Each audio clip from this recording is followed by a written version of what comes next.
Assalomu alaykum. Bugun sizlar bilan Xitoy haqida ko'pchilik bilavermaydigan qiziqarli va noodatiy faktlar bilan bo'lishmoqchiman.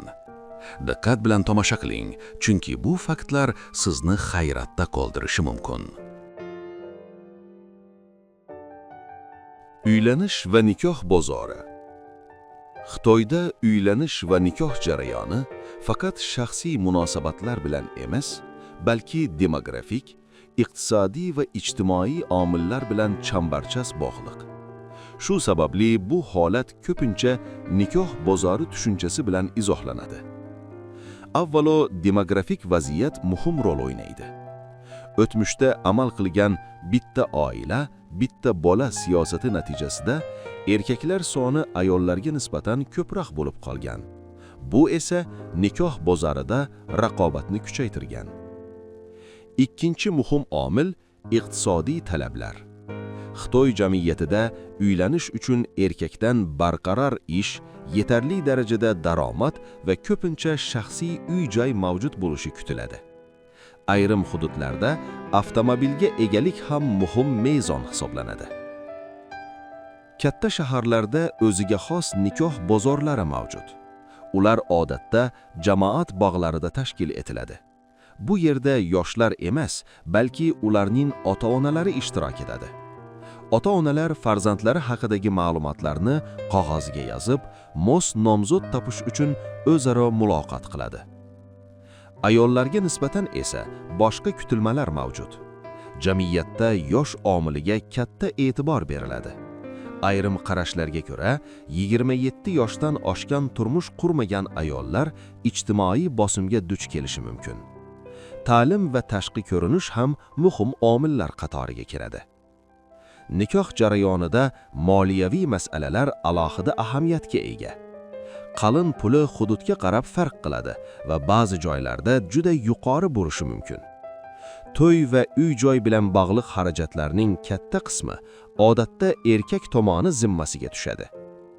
Ushbu omillar natijasida Xitoyda kech nikoh, umuman uylanmasdan qolish holatlari ham ko'paymoqda. Ayniqsa qishloq hududlarida bu muammo yanada yaqqol seziladi. So'nggi yillarda onlayn tanishuv platformalari rivojlanayotgan bo'lsa-da, an'anaviy talablar hanuz saqlanib qolgan. Xulosa qilib aytganda, Xitoyda nikoh tizimi shaxsiy munosabatlar bilan bir qatorda iqtisodiy hisob-kitob va ijtimoiy bosimlar asosida shakllangan murakkab tizim hisoblanadi. Xitoyda ayrim shahar va tumanlar mavjud bo'lib, ular to'liq qurib bitkazilganiga qaramay, uzoq vaqt davomida aholisi juda kam bo'lgan. Ommaviy axborot vositalarida bunday hududlar shartli ravishda Ghost City, ya'ni bo'sh shaharlar deb ataladi. 1. Ordos, Kangbashi tumani. Kangbashi tumani yirik investitsiyalar asosida zamonaviy shahar sifatida barpo etilgan.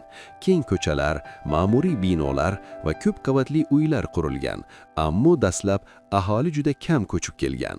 Asosiy sabablar uy-joy narxlarining yuqoriligi va ish o'rinlarining yetarli emasligi bo'lgan. 2. Tianduchen. Bu shahar Fransiyaning Parij shahri uslubida qurilgan bo'lib, Eyfel minorasining nusxasi bilan mashhur. Infratuzilma tayyor bo'lsa-da, uzoq vaqt davomida doimiy aholi soni past darajada qolgan. Hudud ko'proq sayyohlik va suratga olish joyi sifatida tanilgan. 3. Chengong. Chengong Kunming shahri yaqinida joylashgan yangi ma'muriy hudud hisoblanadi.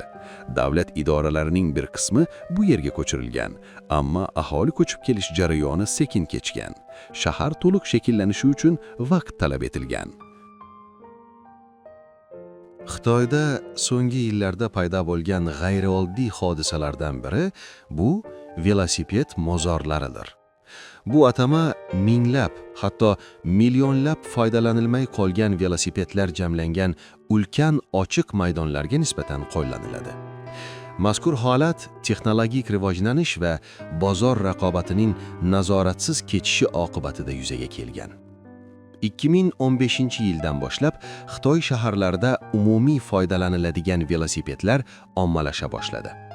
Mobil ilova orqali ijaraga olinadigan bu velosipedlar qisqa vaqt ichida kundalik transport vositasiga aylandi.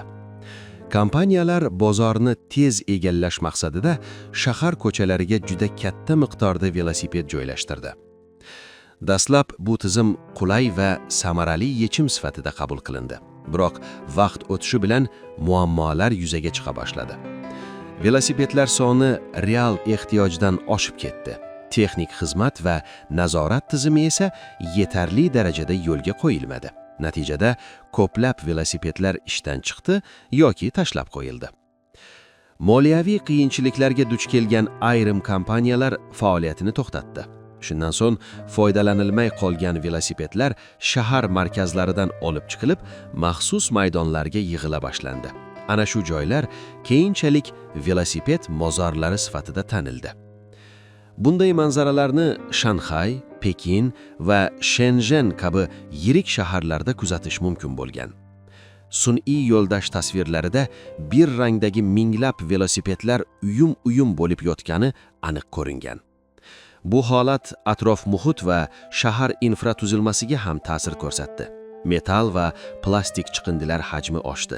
Ochiq maydonlar vaqtinchalik foydalanishdan chiqdi. Shu sabab hukumat tomonidan qat'iy tartibga solish choralari ko'rildi.